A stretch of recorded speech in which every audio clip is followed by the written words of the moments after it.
ರಿಷಿಕನ್ ಕರೆಸ್ತಾ ಇದ್ದೀರಾ?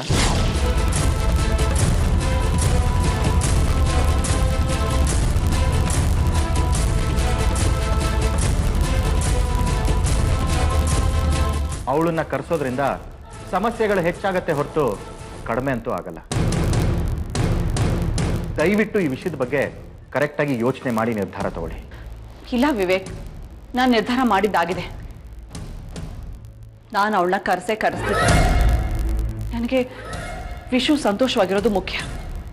ವಿಶು ಸಂತೋಷವಾಗಿರೋದು ಮುಖ್ಯ, ಹೌದು. ಆದರೆ ಅವಳು ಬರೋದ್ರಿಂದ ಸಮಸ್ಯೆ ಹೆಚ್ಚಾಗುತ್ತೆ. ಅವಳು ಅತಿರೇಕದ ಹುಡುಗಿ. ಅಣ್ಣ, ಯಾರು ಅತಿರೇಕದ ಹುಡುಗಿ?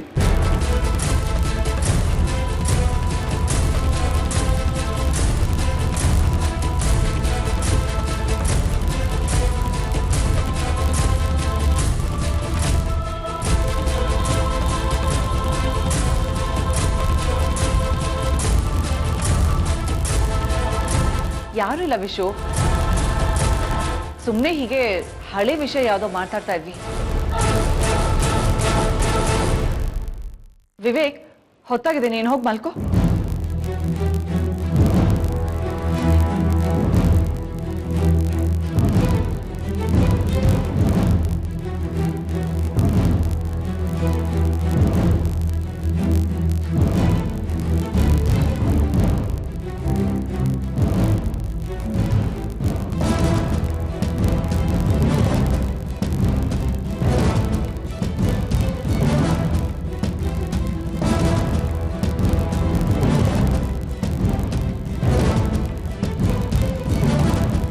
ಅಮ್ಮ, ಯಾರಿಗಾದ್ರೂ ಕಾಲ್ ಮಾಡೋದಿತ್ತಾ? ಇಲ್ಲ ವಿಶು, ಏನೂ ಇಲ್ಲ. ನಿಂದು ಊಟ ಆಯ್ತಾ? ಆಯ್ತಮ್ಮ. ನಿನ್ನ ಹತ್ರ ಒಂದು ವಿಷಯ ಮಾತಾಡ್ಬೇಕಿತ್ತು. ಏನ್ ಹೇಳು ವಿಶು? ರಾಧಿಕನ ಅವಳ ಪಾಡಿಗೆ ಅವಳನ್ನ ಬಿಟ್ಬೇಡಮ್ಮ. ಅವಳಿಗೆ ನನ್ನ ಮೇಲೆ ಯಾವಾಗ ಪ್ರೀತಿ ಬರುತ್ತೋ, ಯಾವಾಗ ನನ್ನ ಮೇಲೆ ನಂಬಿಕೆ ಬರುತ್ತೋ ಅಲ್ಲಿವರೆಗೂ ಅವಳಿಗೆ ಬಲವಂತ ಮಾಡೋದು ಬೇಡ. ನಾವು ಒತ್ತಡ ಹಾಕಿದಷ್ಟು ಅವಳ ಆರೋಗ್ಯ ಹಾಳಾಗತ್ತೆ. ಅವಳ ಹೊಟ್ಟೆನಲ್ಲಿ ನಮ್ಮ ವಂಶದ ಕುಡಿ ಬೆಳೀತಿದೆ ಅಮ್ಮ. ಅದಕ್ಕೆ ಸಮಸ್ಯೆ ಆಗ್ಬಾರ್ದಲ್ವಾ?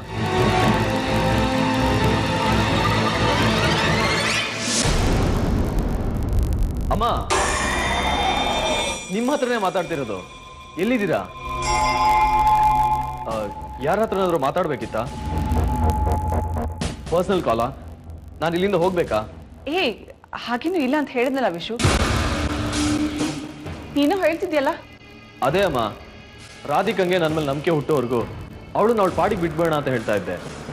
ಇಲ್ಲ ವಿಶು, ಇನ್ನು ಮುಂದೆ ಯಾವ ಸಮಸ್ಯೆನೂ ಬರಲ್ಲ, ಎಲ್ಲ ಸರಿ ಹೋಗುತ್ತೆ. ಅಂದ್ರೆ? ಅದೇ ಹೇಳಿದ್ನಲ್ಲ, ಎಲ್ಲ ಸರಿ ಹೋಗುತ್ತೆ ಅಂತ.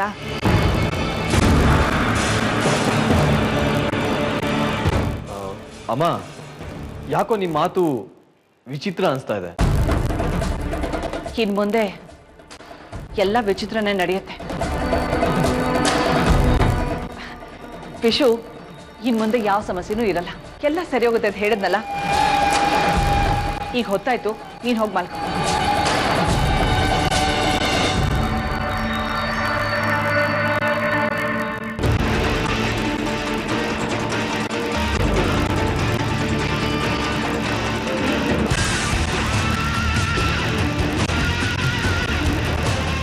ಹಲೋ,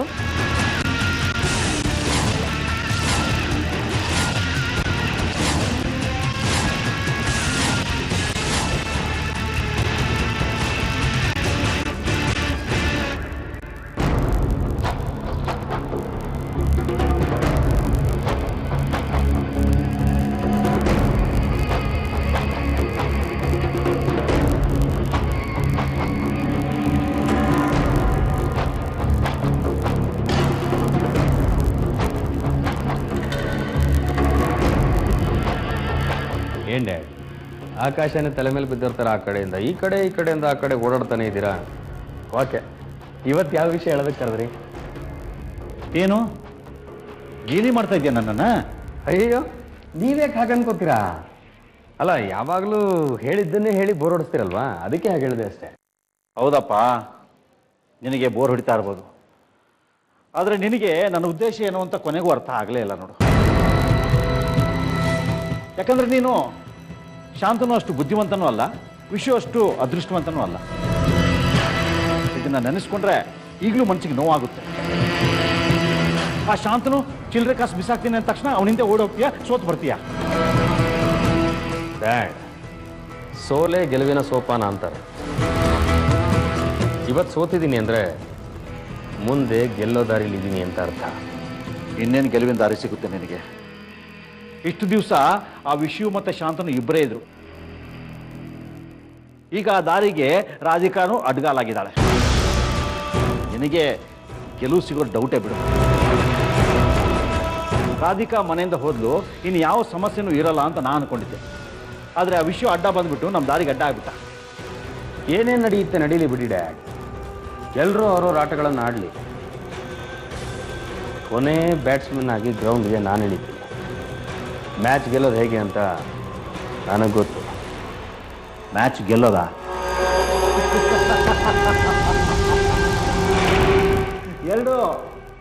ಎರಡೇ ಬಾಲ್ನಲ್ಲಿ ನೀನು ಔಟ್ ಆಗ್ತೀಯಾ. ಆ ರಾಧಿಕಾ ಇದ್ದಾಳಲ್ಲ, ನಿನ್ನನ್ನು ರನ್ಔಟ್ ಮಾಡಿಬಿಡ್ತಾಳೆ. ನೋಡ್ತಾ ಇರು, ರಾಧಿಕಾ ಮತ್ತೆ ಮನೆಯಿಂದ ಹೊರಗಡೆ ಹೋಗ್ತಾಳೆ. ನಮ್ಗೆ ಯಾವ ಸಮಸ್ಯೆನೂ ಇರಲ್ಲ ಅಂತ ಯೋಚನೆ ಮಾಡ್ತಾ ಕೂತ್ಕೋಬೇಡ, ಎಲ್ಲ ಹಾಳಾಗಿ ಹೋಗುತ್ತೆ. ಡ್ಯಾಡ್, ಅವಳು ನಮ್ಗೆ ಯಾವ ಲೆಕ್ಕ? ಅವಳು ಈ ಮನೇಲಿ ಇದ್ರೂ ಒಂದೇ, ಇಲ್ಲದೆ ಇದ್ರು ಒಂದೇ. ಒಂದ್ಸಲ ವಿಷು ಬದುಕಿದ್ದಾನೆ ಅಂತಾಳೆ, ವಿಷು ಸತ್ತಿಲ್ಲ ಅಂತಾಳೆ, ಬಂದಿರೋ ವಿಷು ನನ್ನ ವಿಷು ಅಲ್ಲ ಅಂತಾಳೆ. ಇದೇ ರೀತಿ ಡ್ರಾಮಾ ಮಾಡಿಕೊಂಡೇ ಮನೇಲಿ ಕಾಲ ಕಳೀತಾ ಇದ್ದಾಳೆ. ಅವಳು ನಮ್ಗೆ ಅಡ್ಡಾಗೋದಕ್ಕೆ ಹೇಗೆ ಸಾಧ್ಯ? ಅವಳು ನಮ್ಮ ದಾರಿಲಿ ಒಂದು ಸಣ್ಣ ಮುಳ್ಳಷ್ಟೇ. ಆದರೆ ಶಾಂತನು ನಮಗೆ ಮಾಡಿದ ದ್ರೋಹಕ್ಕೆ ದೊಡ್ಡ ಪೆಟ್ಟು ಕೊಡಲೇಬೇಕು. ಏನು ಏಟ್ಕೊಡೋದೋ ಏನೋ. ಶಾಂತನ ಸುದ್ದಿಗೆ ನೀನು ಮತ್ತೆ ಹೋದರೆ ನಿನಗೆ ಸಿಗೋದು ಸೋಲು ಗ್ಯಾರಂಟಿ. ಡ್ಯಾಡ್, ಗೆಲುವು ಸಾಧಿಸೋದಕ್ಕೆ ಏನು ಸಿದ್ಧತೆ ಮಾಡ್ಕೋಬೇಕು ಅದನ್ನೆಲ್ಲ ಮಾಡ್ಕೋತೀನಿ. ಈ ವಿಷಯವಾಗಿ ನಾನು ಯಾರ ಜೊತೆ ಬೇಕಾದರೂ ಕಾಂಪ್ರಮೈಸ್ ಮಾಡ್ಕೊಳ್ಳೋದಕ್ಕೆ ರೆಡಿ. ಏನ್ ಕಾಂಪ್ರಮೈಸ್ ಅಪ್ಪ ಅದು?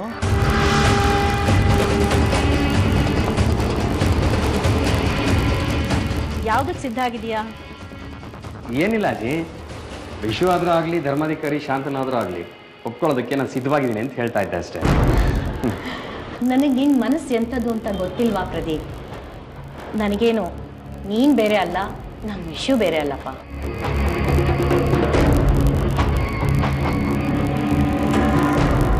ವಿಷುನ ಮನೆ ಮಗ ಅಂತ ಸ್ವೀಕಾರ ಮಾಡ್ಕೊಳ್ಳೋಕ್ಕೆ ಪೂಜೆ ಇಟ್ಕೊಂಡಿದ್ದೀವಿ. ಅದಕ್ಕೆಲ್ಲ ಸಿದ್ಧತೆನೂ ಮಾಡ್ಕೊಳ್ತಾ ಇದ್ದೀವಿ. ಅದು ನಿಮಗೆ ಗೊತ್ತಲ್ಲ? ಹಾಂ, ಗೊತ್ತಿದೆ ಅಜ್ಜಿ. ಹಾಗಾದರೆ ಅದಕ್ಕೊಂದು ಒಳ್ಳೆ ದಿನ ಯಾವತ್ತು ಅಂತ ಹೇಳ್ಕೊಂಡು ಬರ್ತೀಯಪ್ಪ? ಸರಿ ಅಜ್ಜಿ, ಇದಕ್ಕಿಂತ ಖುಷಿ ವಿಚಾರ ಇನ್ಯಾವುದಿದೆ ಹೇಳಿ. ಆ್ಯಕ್ಚುಲಿ ನಾನೇ ಹೇಳಬೇಕು ಅಂತಿದ್ದೆ, ಮತ್ತೆ ಏನು ಅನ್ಕೋತೀರ ಅಂತ ಸುಮ್ಮನಾದೆ. ನಾನು ಡ್ಯಾಡ್ ಅದ್ರ ಬಗ್ಗೆನೇ ಮಾತಾಡ್ತಾ ಇದ್ದೀನಿ ಅಲ್ವಾ ಡ್ಯಾಡ್? ಹಾಂ, ಅದೇ ವಿಷಯ ಮಾತಾಡ್ತಾ ಇದೀಯಮ್ಮ. ಪ್ರದೀಪ, ನೀನು ಬೇಗ ಹೋಗಿ ಬಂದ್ಬಿಡು. ಹಾಂ ಪ್ರದೀಪ್, ಇವತ್ತೇ ಹೋಗ್ತೀಯಾ ತಾನೆ? ಅಜ್ಜಿ, ಈಗಲೇ ಹೊರಟೆ. ಸರಿ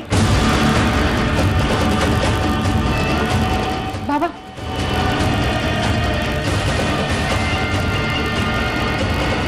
ಶಾಂತನಿಗಾಗ್ಲಿ ಅಥವಾ ಈಗ ಬಂದಿರೋನ್ಗಾಗ್ಲಿ ಧರ್ಮಾಧಿಕಾರಿ ಪಟ್ಟ ಸಿಗೋದಕ್ಕೆ ನೀವು ಅವಕಾಶ ಕೊಡಬಾರ್ದು ಭಾವ. ಈ ಮನೆಯಲ್ಲಿ ನಾನೊಬ್ಳೆ ಆಗ್ತಾ ಇರೋ ಅನ್ಯಾಯದ ವಿರುದ್ಧ ಹೋರಾಡ್ತಿರೋದು. ನೀವು ನನ್ನ ಜೊತೆಗಿರಿ ಭಾವ. ಮೋಸ ಮಾಡೋಕೆ ಬಂದವ್ರಿಗೆ ಸರಿಯಾದ ಶಿಕ್ಷೆನ ಕೊಡ್ಸೋಣ. ನಾನು ಸರಿಯಾಗೇ ಇದ್ದೀನಿ ಭಾವ. ಇದೆಲ್ಲ ಆ ಶಾಂತನು ಶಾರದಾ ಕಟ್ಟಿರೋ ಕಟ್ಟುಕತೆ ಅಷ್ಟೇ. ಮನೆಯವರೆಲ್ಲ ಸತ್ಯ ಏನು ಅಂತ ತಿಳ್ಕೊಳ್ದೆ ಮಾತಾಡ್ತಿದ್ದಾರೆ. ನೀವು ಕೂಡ ಹಾಗೆ ಮಾತಾಡಬೇಡಿ ಭಾವ. ನಿನ್ನನ್ನು ನಮ್ಮದೇ ಇರೋದಕ್ಕಾಗ್ತಾ ಇಲ್ಲ ರಾಧಿಕಾ. ನಿನ್ನ ಅನುಮಾನದಲ್ಲಿ ಸತ್ಯ ಇದೆಯಾ ಇಲ್ವಾ ಅಂತ ಯೋಚನೆ ಮಾಡ್ತೀನಿ. ನೀನು ಹೇಳೋದ್ರಲ್ಲಿ ಸತ್ಯ ಇರೋದು ನಿಜ ಆದರೆ ಒಬ್ಬ ಅಣ್ಣನಾಗಿ ನನ್ನಿಂದ ಏನು ಸಹಾಯ ಮಾಡಬೇಕೋ ಆ ಸಹಾಯನ ಖಂಡಿತ ಮಾಡ್ತೀನಿ.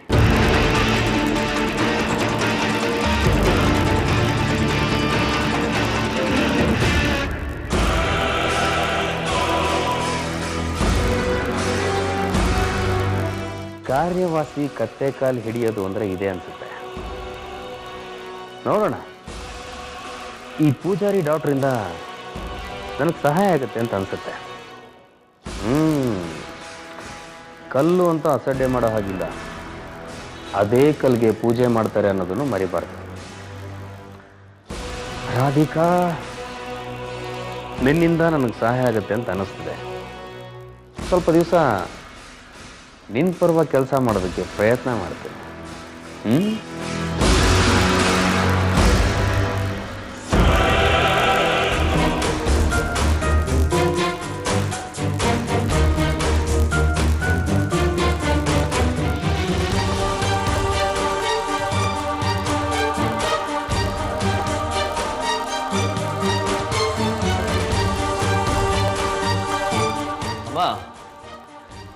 ಅವಾಗ್ಲಿಂದ ನೋಡ್ತಾ ಇದ್ದೀನಿ.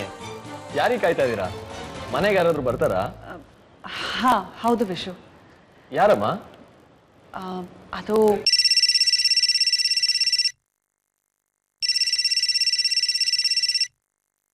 ಹಲೋ. ಹಾಯ್ ಅತ್ತೆ, ಹೇಗಿದ್ದೀರಾ? ನಾನ್ ಚೆನ್ನಾಗೇ ಇದ್ದೀನಿ. ಅಲ್ಲ ಕಡೆ, ನಿಮ್ಮ ಅಪ್ಪನ ಹತ್ರ ಫೋನ್ ಮಾಡಿಸು ಅಂತ ಹೇಳಿದ್ಮೇಲೆ ನೀನ್ ನನಗೆ ಫೋನ್ ಮಾಡ್ತಿದ್ಯಾ.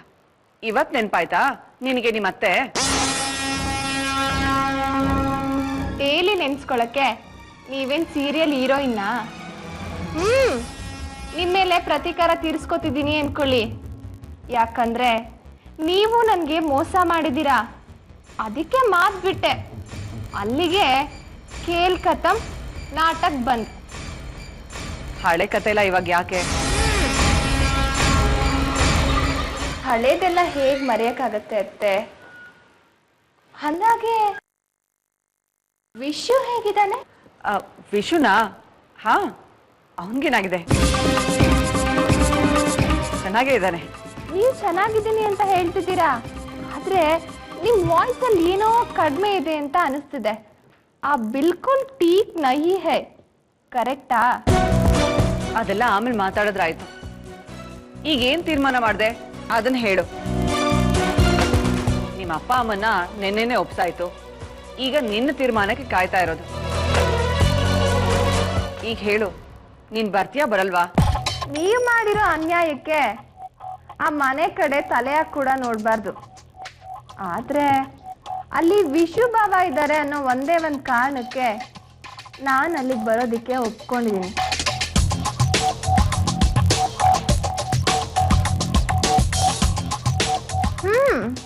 ಹೇಗಿದ್ದಾಳೆ ಕೃಷ್ಣನ್ ಭಕ್ತೆ ರಾಧಿಕಾ? ಅವಳಿಗೆ ಹಿಡ್ದಿರೋ ಹೊಚ್ಚ ಬಿಟ್ಟೋಯ್ತಾ? ಅದು ಈ ಜನ್ಮಕ್ ಬಿಡಲ್ಲ ಬಿಡು. ನೀನ್ ಮೊದ್ಲು ಇಲ್ಲಿಗ್ ಬಾ. ಅವಳಿಗೆ ಹಿಡ್ದಿರೋ ಹುಚ್ಚನ್ನ ನಾನ್ ಬಿಡಿಸ್ತೀನಿ, ಇಲ್ಲ ಮತ್ತೆ ಹುಚ್ಚಿಡಿಸ್ತೀನಿ. ಯಾಕಂದ್ರೆ ಅವಳು ನನ್ನ ಸಂತೋಷನ ಕಿತ್ಕೊಂಡಿದ್ದಾಳೆ. ಅವಳ ಸಂತೋಷನ ಹಿಂಚಿಂಚಾಗಿ ಕಿತ್ಕೊಳ್ದೆ ಬಿಡೋದಿಲ್ಲ. ಸರಿ ಅತ್ತೆ, ನಾನು ಅಲ್ಲಿಗೆ ಬರ್ತಿದ್ದೀನಿ. ಬಾಯ್. ಹಾ, ವಿಶುನ ಕೇಳ್ದೆ ಅಂತ ಹೇಳಿ.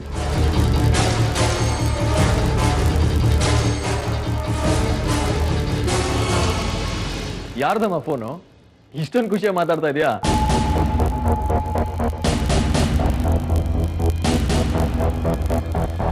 ವಿಶು ಮನೆಗೆ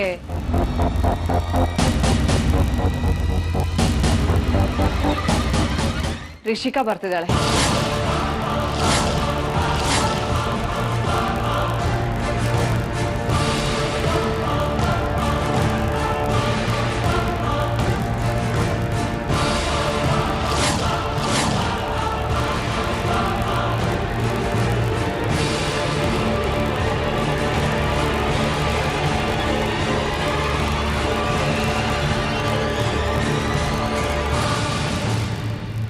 ಅಮ್ಮ, ಮನೇಲಿರೋ ಸಮಸ್ಯೆಗಳು ಸಾಲ್ದ? ಈ ಸಮಯದಲ್ಲಿ ಅವಳು ಈ ಮನೆಗೆ ಬರೋದು ಬೇಕಾ? ಅಲ್ಲ ವಿಶು, ರಿಷಿಕಾ ಮನೆಗೆ ಬಂದ್ರೆ ಏನ್ ಸಮಸ್ಯೆ? ಅಮ್ಮ, ನಿಮಗೆ ಅರ್ಥ ಆಗಲ್ಲ. ಅವಳಿಗೆ ಫೋನ್ ಮಾಡಿ ಮನೆಗೆ ಬರೋದು ಬೇಡ ಅಂತ ಹೇಳಿ. ಆಗಲ್ಲ ವಿಶು, ನಾನೀಗಾಗ್ಲೇ ಅವಳಿಗೆ ಮನೆಗೆ ಬಾ ಅಂತ ಕರೆದಾಗಿದೆ. ಅವಳು ಖುಷಿಯಿಂದ ಒಪ್ಕೊಂಡಿದ್ದಾಳೆ. ಅಲ್ಲ ಅಮ್ಮ, ಈ ಸಮಯದಲ್ಲಿ ಅವಳು ಮನೆ ಕರ್ಸುವಂತ ಉದ್ದೇಶ ಆದ್ರೂ ಏನಿತ್ತು?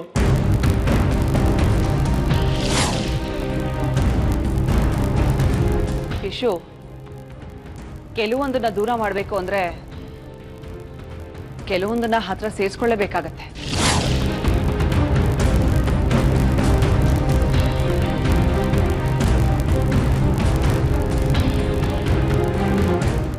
ಹೋಗ್ತಾ ನಿನಗೆ ಎಲ್ಲ ಅರ್ಥ ಆಗುತ್ತೆ. ನೀನು ರಾಜುನ ಏರ್ಪೋರ್ಟ್ ಕಳ್ಸು. ಅವಳು ಈ ಮನೆ ಬರೋದು ನನಗೆ ಇಷ್ಟ ಇಲ್ಲ ಅಮ್ಮ. ಅವಳನ್ನ ಕಂಡ್ರೆ ನನಗೆ ಆಗಲ್ಲ. ಆದ್ರೆ ಅವಳಿಗೆ ನಿನ್ ಕಂಡ್ರೆ ಇಷ್ಟ ಆಗತ್ತೆ ವಿಶು. ಅಮ್ಮ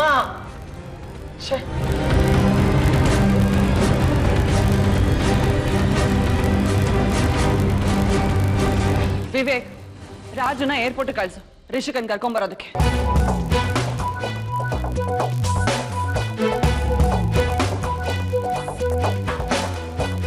ಭಾವ, ಈ ರಿಷಿಕಾ ಯಾರು? ಅವಳು ನಮ್ಮ ಮಾವನ ಮಗಳು. ಡೆಲ್ಲಿನಲ್ಲಿದ್ದಾರೆ. ಸ್ವಲ್ಪ ದಿನ ಇಲ್ಲಿರೋದಕ್ಕೆ ಬರ್ತಾ ಇದ್ದಾರೆ ಅಷ್ಟೇ. ಆಕ್ಚುಲಿ ಅವಳನ್ನ ವಿಶುಗೆ ಕೊಟ್ಟು ಮದುವೆ ಮಾಡೋದು ಅಂತಿತ್ತು. ಆದರೆ ಅಮ್ಮನೇ ಆ ಸಂಬಂಧನ ಕ್ಯಾನ್ಸಲ್ ಮಾಡಿದ್ರು. ಅದು ಒಂಥರ ವಿಚಿತ್ರ ಸ್ವಭಾವದ ಹುಡುಗಿಮ್ಮ.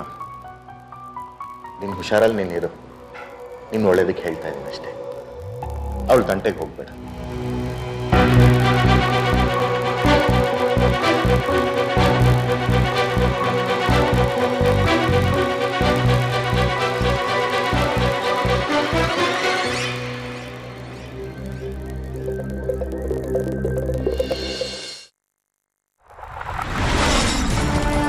ನೀನು ಶಾರದಾ ಅವ್ರ ಹತ್ರ ಹೋಗಿ ನಿನ್ನ ಜನ್ಮ ರಹಸ್ಯನ ಕೇಳಿ ತಿಳ್ಕೊ.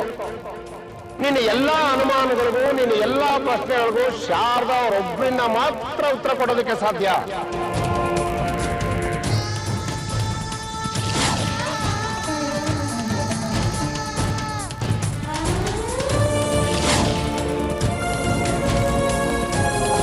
ಆ ಮನುಷ್ಯ ಏನಾದ್ರೂ ಹೇಳಿದ್ನಾ? ನನಗೆ ಆ ಮನುಷ್ಯ ಇಷ್ಟ ಆಗ್ಲಿಲ್ಲ. ನೀನೆಲ್ಲ ಒಂದು ಸಹವಾಸ ಮಾಡ್ಬಿಡ್ತೀಯೋ ಅಂತ ಕೇಳಿದೆ ಅಷ್ಟೆ.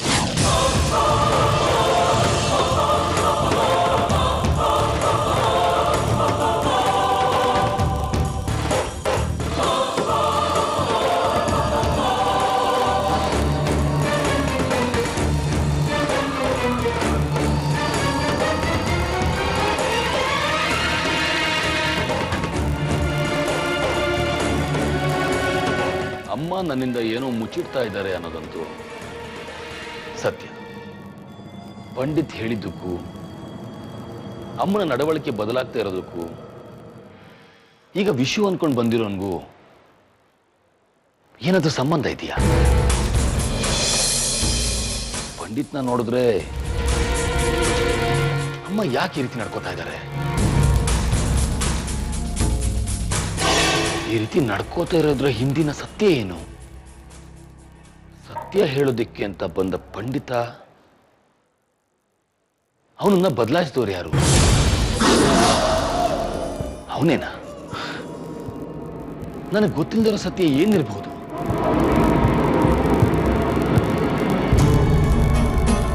ನನ್ನ ಅಷ್ಟೊಂದು ಪ್ರೀತಿ ಮಾಡೋ ಅಮ್ಮ ಈ ವಿಷಯದಲ್ಲಿ ನನ್ನ ಜೊತೆ ಯಾಕೆ ಈ ರೀತಿ ನಡ್ಕೋತಾ ಇದ್ದಾರೆ?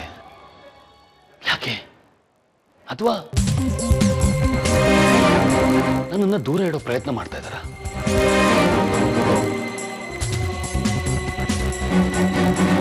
ಹೇಗಾದ್ರೂ ಕಂಡುಹಿಡಿಯಲೇಬೇಕು.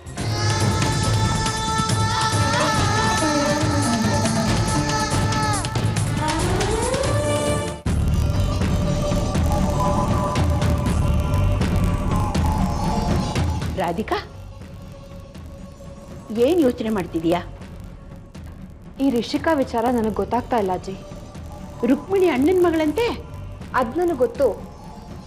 ಆದರೆ ಈಗ ಯಾಕೆ ಅವಳು ಇಲ್ಲಿ ಕರೆಸ್ತಾ ಇದ್ದಾರೆ ಅಂತ.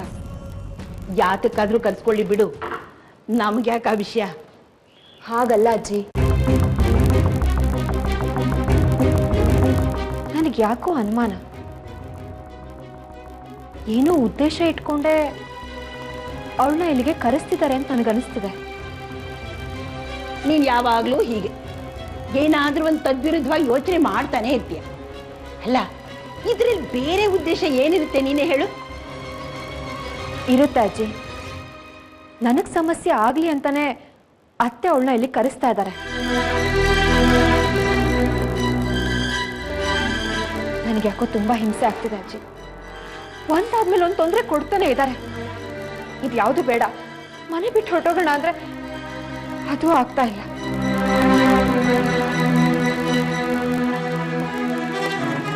ಆದ್ರೆ ಅಜ್ಜಿ, ಅವಳಿಂದ ಖಂಡಿತ ನನಗೆ ತೊಂದರೆ ಇದೆ. ಅದೇ ಉದ್ದೇಶ ಇಟ್ಕೊಂಡೆ ಅವಳು ಇಲ್ಲಿಗೆ ಬರ್ತಿದ್ದಾಳೆ. ಹಾಗೇನಾದ್ರೂ ಆದ್ರೆ ನಾನು ಅವಳನ್ನು ಸುಮ್ಮನೆ ಬಿಟ್ಬಿಡ್ತೀನ? ನಾನಿಲ್ವಾ ನಿನಗೆ? ನಿನ್ನನ್ನು ಕಾಪಾಡೋದಕ್ಕೆ ಅಂತ ತಾನೇ ನಾನು ಇಲ್ಲಿಗೆ ಬಂದಿರೋದು. ಆದ್ರೆ ಇಲ್ಲಿ ನಡೆದಿದ್ದೇ ಬೇರೆ. ರಾಧಿಕಾ, ಇನ್ನೂ ಒಂದ್ಸರಿ ಚೆನ್ನಾಗಿ ಯೋಚನೆ ಮಾಡು, ದುಡುಕ್ಬೇಡ. ವಿಷು ನೋಡಿದ್ರೆ ಅಜ್ಜಿ, ನಿಮಗೆ ನನ್ನ ಮೇಲೆ, ನನ್ನ ಮಾತಿನ ಮೇಲೆ ನಂಬಿಕೆ ಇದ್ರೆ ಮಾತ್ರ ನನ್ನ ಪರವಾಗಿ ನಿಲ್ಲಿ, ಇಲ್ಲ ಅಂದ್ರೆ ಬೇಡ. ನನಗೆ ಬಂದಿರೋ ಕಷ್ಟಗಳನ್ನೆಲ್ಲ ನಾನೊಬ್ಳೆ ಅನುಭವಿಸ್ತೀನಿ. ಆದ್ರೆ ಈಗ ಬಂದಿರೋನು ವಿಷು ಅಲ್ಲ ಅನ್ನೋದಂತೂ ಕೃಷ್ಣನ್ ಮೇಲಾಣೆ ಸತ್ಯ ಅಷ್ಟೇ.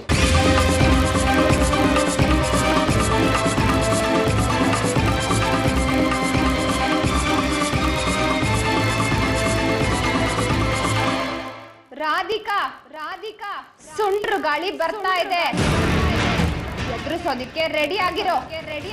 Rishika, Rishika, Rishika, coming soon, coming soon.